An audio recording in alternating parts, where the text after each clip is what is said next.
Jadi yang pertama, tadi seperti dalam sambutan saya, bahwa hasil riset ini harus ditindaklanjuti, bukan oleh hanya dinas kesehatan, tapi seluruh sektor-sektor yang lain yang memberikan dukungan kepada kesehatan. Itu yang penting. Bagaimana orang tidak sehat, orang mau cerdas kalau tidak sehat, atau apa yang dilakukan di sana kita cek. Bagaimana terkait dengan layanan kesehatan kita cek apa saja di sana.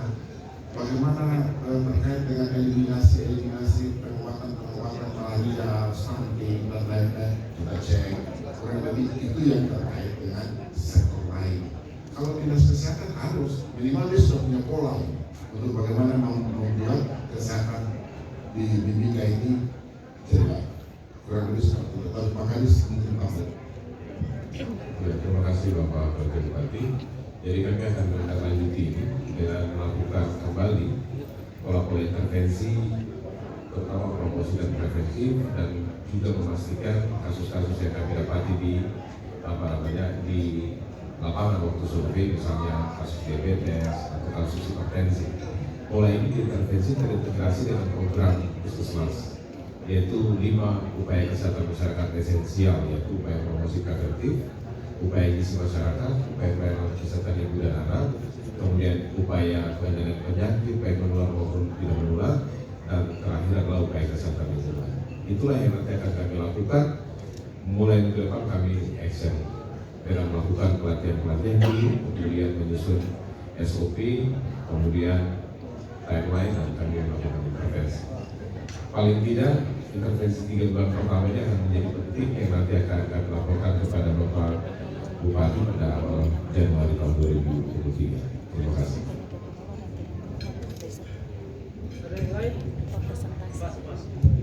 Pak, mungkin ada satu lagi dari hasil riset ini Pak, itu mungkin persentase dari penyakit menular dan penyakit tidak menular mungkin bisa dijelaskan. Ya, terima kasih. Kalau dari hasil riset ini terlihat secara garis besar yang menjadi isu adalah penyakit menular, terutama malaria. Dan penyakit menular lainnya berbasis lingkungan, misalnya yang berbasis lingkungan dan juga menurut kami dipengaruhi oleh perilaku masyarakat, diare, kemudian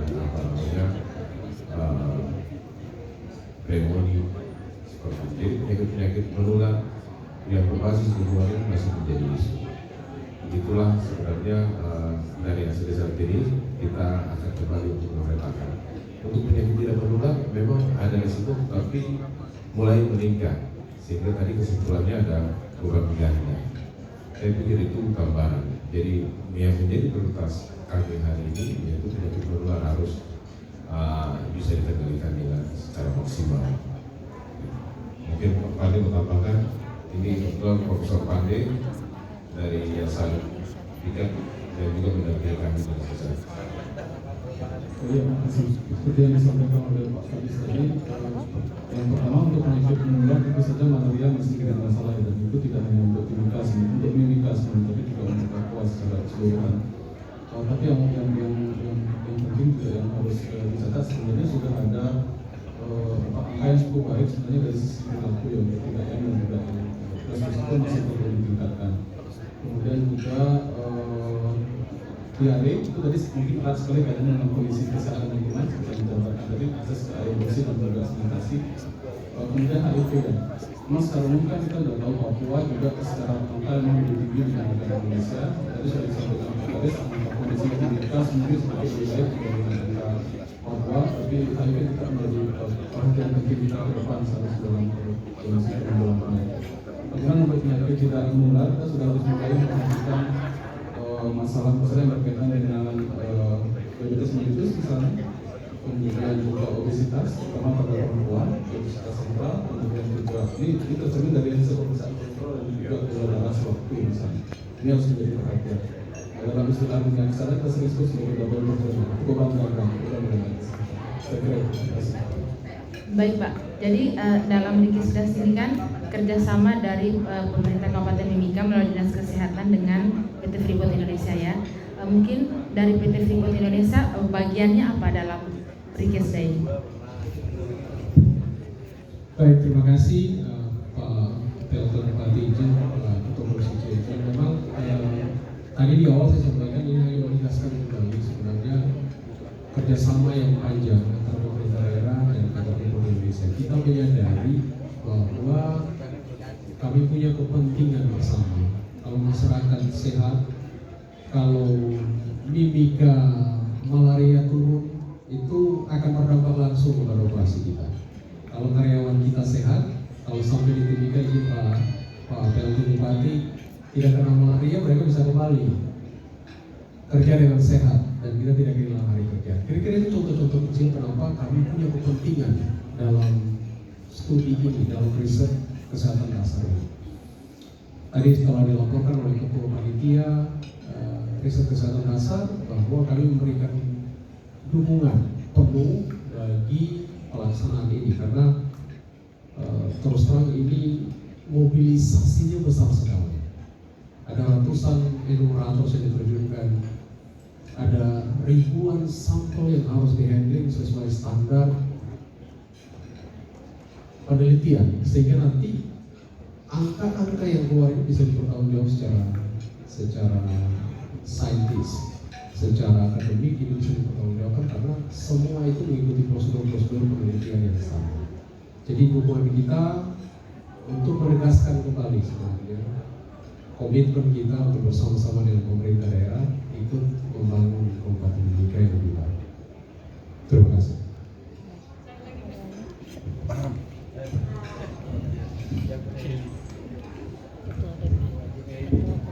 Terima kasih. Saya Selvi dari Bojong Papua. Tadi salah satu permasalahan mendasar juga ini adalah ketersediaan air ya, air bersih. Kebetulan ada Pak PLT Bupati dengan Pak Klaus juga terkait kerjasama untuk karena tadi untuk akses air bersih PDAM itu Pak. Kira-kira untuk tindak lanjut dari pemerintah dan Freeport juga sebagai penyediaannya itu Pak. Terima kasih. Baik, ini kita bicara lain terkait air bersih. Air bersih ini sebenarnya kita juga punya cita-cita ya. Cepat-cepat kalau bisa tinggal kita sudah pakai paling tidak bisa di kota Timika paling tidak dan sekitar daerah wilayah Pulau Kencana sampai dengan kita mau target itu sebenarnya paling tidak itu kita sudah bisa tinggal on-kan saja dia sudah mengalir. Sekarang tinggal ini infrastruktur kita, infrastruktur untuk sampai masuk jaringan yang masuk sampai di rumah-rumah. PT Freeport sendiri sudah sedia sampai sudah selesai PT Freeportnya, mereka sudah tinggal on. Jaringan kita yang kurang dan sekarang kita lagi berjuang sama-sama bagaimana jaringan ini bisa kita penuhi di seluruh kota Timika. Paling tidak mungkin di perumahan-perumahan yang padat penduduk dulu lah. Nah ini yang makanya saya terus tekan pada Dinas PU sebagai penanggung jawab daripada air bersih. Karena air bersih ini tadi sudah dilihat bahwa itu sama sekali orang tergantung pada sumur bor, orang tergantung pada air mineral, terisi ulang. Tetapi padahal barang ini nih kita punya sudah ada. Ada tinggal bagaimana kita untuk menyelesaikan. Usahakanlah kita mudah-mudahan di tahun 2024 kita bisa paling tidak sudah nikmati lah ini. Kita target. Begitu. Dan satu lagi bahwa mungkin menjawab pertanyaan tadi PT Freeport, saya bukan berharap pada PT Freeport hanya nanti pada saat waktu riset saja. Tapi nanti sesudah pekerjaan ini selesai, nanti kita bagi-bagi tugas. Apa yang kita lakukan, apa yang Freeport lakukan, apa yang DPMK lakukan. Beliau Pak Direktur itu sudah siap.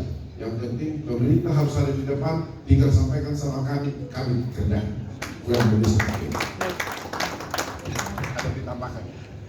Baik, melanjutkan penyampaian dari Pak PLT Bupati, teman-teman, kita punya MOU dengan pemerintah daerah terkait penyediaan air bersih dan MOU itu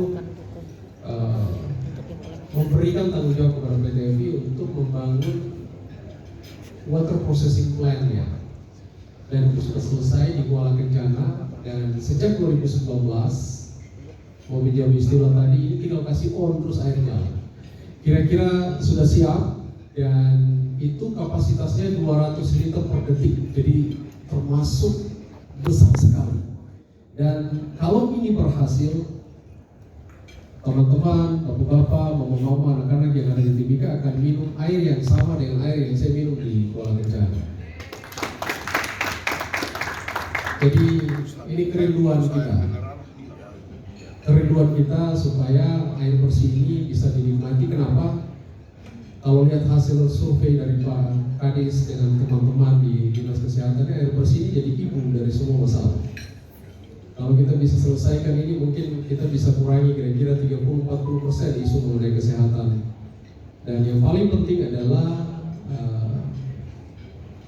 kita biasa bilang kita kehilangan kesempatan kalau ini tidak selesai cepat air bersih.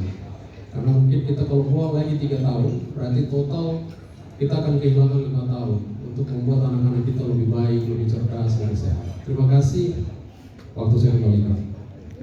Baik, Bapak Dewan, mungkin dukungan kepada dalam Rikesda ini seperti apa, Pak?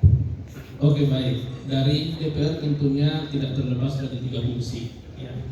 Tadi kita sudah melihat hasil riset, kemudian kami dari DPR pastinya akan mendukung dari 3 tugas dan tanggung jawab kami. Kalau misalnya itu membutuhkan regulasi, maka tentunya kami akan dukung dari segi regulasi. Kemudian yang kedua, kita dukung dari sisi anggaran, ya, bahwa anggaran yang mereka usulkan nanti kita akan setujui. Dan tentunya yang terakhir kita akan dukung dalam hal pengawasan supaya memastikan bahwa program itu sesuai dengan rencana dan pelaksanaan di lapangan seperti itu. Jadi tetap kita kembali kepada 3 fungsi untuk mendukung pemerintah dalam menjalankan fungsi dan tugasnya. Terima kasih. Baik, terima kasih, Pak. Saya ingin tambah saja Boleh, Pak. bahwa hasil studi ini tadi Pak Rey sudah jelaskan, tapi kita selama ini kan khawatir sekali terhadap kadar mineral yang ada di, kalau kita pergi ke pasar kan kadang-kadang ibu tanya kepiting ini dari mana ya? Iya. Kalau dari teling-teling itu pada takut makan, di pantai-pantai itu pada takut makan. Kalau mereka ambil dari komunal dari mana-mana, oh mau. Dan ternyata hasil ini menunjukkan, tadi sudah dijelaskan, ternyata kita boleh makan kadar yang ada di sini juga. Normal, Aman. tidak masalah. Jadi tidak usah khawatir. Ya, itu saja pesan saya dan boleh disampaikan pada semua. Baik, terima kasih, Pak. Oke.